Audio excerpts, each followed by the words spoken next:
எலுமிச்சை சாதத்துக்கு நான் இது ஒரு அரை அழகு இருக்கும். ஒரு பிளேட்டில் கொஞ்சம் சாதம் எடுத்து ஆற வச்சு வச்சுருக்கேன். ரொம்ப வேகலை, குழைய வேகாமல் கரெக்டாக வெந்து எடுத்திருக்கேன். ஒரு எலுமிச்சம்பழம் எடுத்திருக்கேன், கடுகு, உளுத்தம்பருப்பு, கொஞ்சம் கடலைப்பருப்பு, ஒரு மிளகாய் எடுத்திருக்கேன், ஒரு பச்சை மிளகாய் பொடியாக போட்டிருக்கு, கொஞ்சம் இஞ்சி பொடியாக போட்டிருக்கு, வேர்க்கடலை, கேஷ்யூ நட்ஸ் எடுத்திருக்கு, கொஞ்சம் கருவேப்பிலை, கொஞ்சம் மஞ்சள் தூள், பெருங்காயத்தூள், கொஞ்சம் எண்ணெய், இவ்வளோதான் தேவை. முதல்ல ஒரு கப்பில் நம்ம ஒரு அரை எலுமிச்சம்பழம் இது பிழிஞ்சிடலாம். இந்த சாதத்துக்கு இது போதும். உங்களுக்கு இன்னும் வேணும்னா இன்னும் கொஞ்சம் ஜாஸ்தியாக கூட பிழிஞ்சிக்கலாம். சாதம் நமக்கு அளவு தெரியும். ஸோ அந்த சாதத்துக்கு ஏற்ற உப்பு, ஸோ இந்த அளவு உப்பு இதில் நான் சேர்த்துடுறேன். ஏன்னா சாதத்தில் போட்டால் அது சம்டைம்ஸ் கரையாது. ஸோ இப்படி போட்டுட்டிங்கன்னா இதில் நீங்கள் உப்பை நல்லா கரைச்சிடலாம். ஒரு ஸ்பூன் போட்டு இதில் நல்லா கரைச்சிடுங்க. இந்த உப்பு இதில் நல்லா கரைஞ்சிட்டேன். இதை கரைச்சி இதை தனியாக வச்சிடலாம். ஒரு கப் எடுத்து இதில் பச்சை மிளகா, இஞ்சி இதை சேர்த்துடலாம். இதில் கருவேப்பிலையும் சேர்த்துடுறேன். அடுத்ததான் தாளிக்கிற கரண்டி எடுக்கலாம். எண்ணெய், உங்களுக்கு எவ்வளோ எண்ணெய் சேர்க்கணுமோ அந்த எண்ணெயை சேர்க்கலாம்.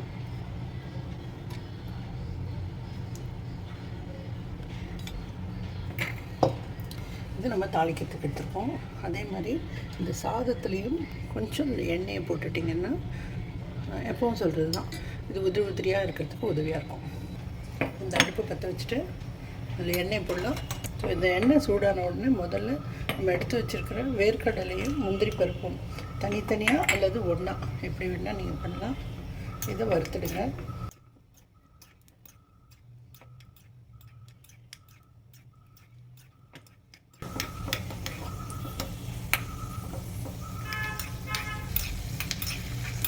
இது ப்ரௌன் ஆகுது, இது போதும்.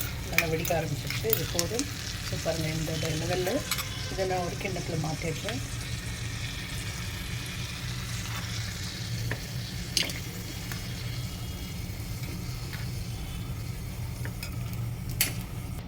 இப்போ இதில் கடுகு, உளுந்து, கடலைப்பருப்பு, மிளகாய் இது சேர்த்துடலாம்.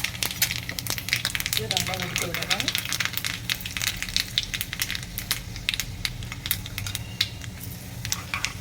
இது வெடிக்கும்போது இதில் மஞ்சள் தூள் சேர்த்துருங்க. அதே மாதிரி பெருங்காயத்தூள், பெருங்காயம் சாப்பிட்றதுக்கு அதையும் இதில் சேர்த்துருங்க. கொஞ்சம் நல்லா தாராளமாக சேர்க்கலாம். இதையும் சேர்த்துட்டு இப்போ இதை நீங்கள் இந்த பச்சை மிளகாய், கருவேப்பிலை, இஞ்சி வச்சுருக்கோம், அது மாதிரி இதை வச்சுருங்க. இது எதுக்காக அப்படின்னா, நீங்கள் ஒரு ட்ராவலில் சாப்பிட்லாம், இல்லை ஒரு லேட்டாக சாப்பிட்லாம். அப்படி லேட்டாக எடுக்கும் பொழுது கூட இந்த பச்சையாக இருக்கிற பச்சை மிளகாவோ எதுவும் பண்ணாது. அதுக்காக தான். இப்போ நம்ம இதை மிக்ஸ் பண்ண ஆரம்பிக்கலாம். முதல்லையே நான் சொன்ன மாதிரி கொஞ்சம் நம்ம எண்ணெய் போட்டிருக்கோம். இப்போவும் முதல்ல இதை சேர்த்துருங்க.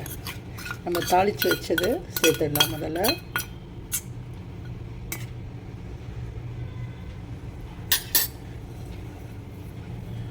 இதில் இருக்க எண்ணெயெல்லாம் சேர்த்துடுறேன்.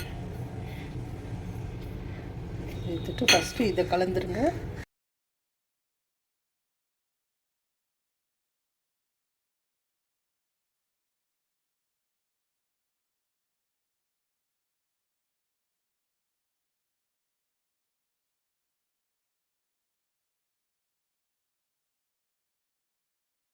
அடுத்ததாக நம்ம எலுமிச்சம் சாறு இதில் நம்ம கரைச்சி வச்சுருக்கோம் உப்பு. ஸோ இன்னொரு வாட்டி அடியில் கலந்துருந்தால் அதையும் கரைச்சி எடுத்துருங்க. கரைச்சிட்டு இதையும் சேர்த்துருங்க.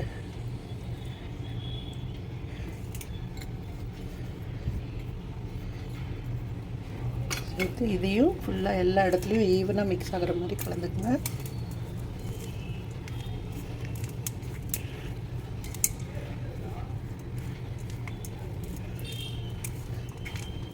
மிளகாய், இஞ்சி எல்லாம் பார்த்திங்கன்னா ரொம்ப மெல்லிசாக தான் கட் பண்ணியிருப்பேன்.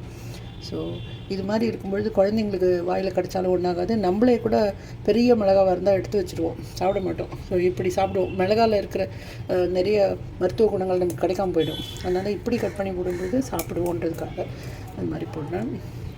ஸோ இப்போ வந்து நீங்கள் உப்பு எப்படி இருக்குன்னு, இஞ்சியும் அப்படி தான் போடுவோம். இஞ்சியும் ரொம்ப பொடியாக தான் போடுறது பழக்கம்.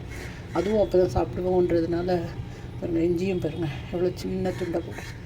இப்போது சாப்பிட்டுடுவோன்றதுக்காக தான் இவ்வளோ திண்டு, இல்லைன்னா குழந்தைங்க கூட எடுத்து வச்சுருவாங்க கூட. ஸோ நீங்கள் இப்போ உப்பு பார்த்துட்டு, உப்பு வேணும்னா இன்னும் கொஞ்சம் சேர்த்துக்கலாம். இந்த மீதி கருவேப்பிலையும் நான் பச்சை கருவேப்பிலையும் சேர்த்துடுறேன்.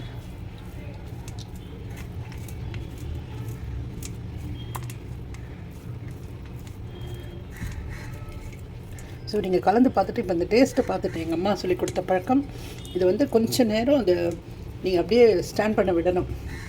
இந்த ஜூஸ் மற்ற எல்லா இன்க்ரீடியன்ட்ஸும் ஒன்றா சேரணும் அதில், இந்த சாதத்தில்.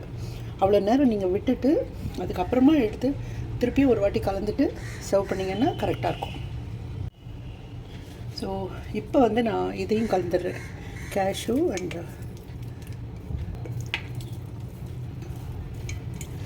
கேஷ்யூ பிடிக்கிறவங்க கேஷ்யூ போடுங்க, பீனட்ஸ் வேணும்னா பீனட் போடுங்க. உங்களுக்கு ரெண்டுமே பிடிக்காதுன்னா ஒன்றுமே போடக்கூட வேண்டாம். ஸோ இந்த ஒரு 5 minutes அப்படியே இருக்கட்டும், திருப்பி சர்வ் பண்ணலாம். ஸோ 5 நிமிஷம் ஆயிடுச்சு, நம்ம கலந்துட்டோம். கலந்துட்டு வீட்டில் சர்வ் பண்ணுறேன்.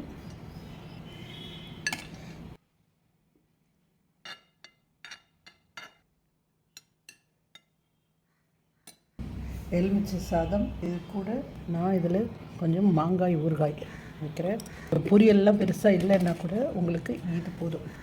ஒரு சின்ன அப்பளம், கொஞ்சம் வத்தல். இதுவே ஒரு பெரிய ஒரு லஞ்ச். இது செய்து பாருங்கள். இந்த மெத்தடில் பண்ணுறது ரொம்ப ரொம்ப ஈஸியாக இருக்கும் உங்களுக்கு. லெமன் ரைஸ் தப்பே வராது, செய்து பாருங்கள்.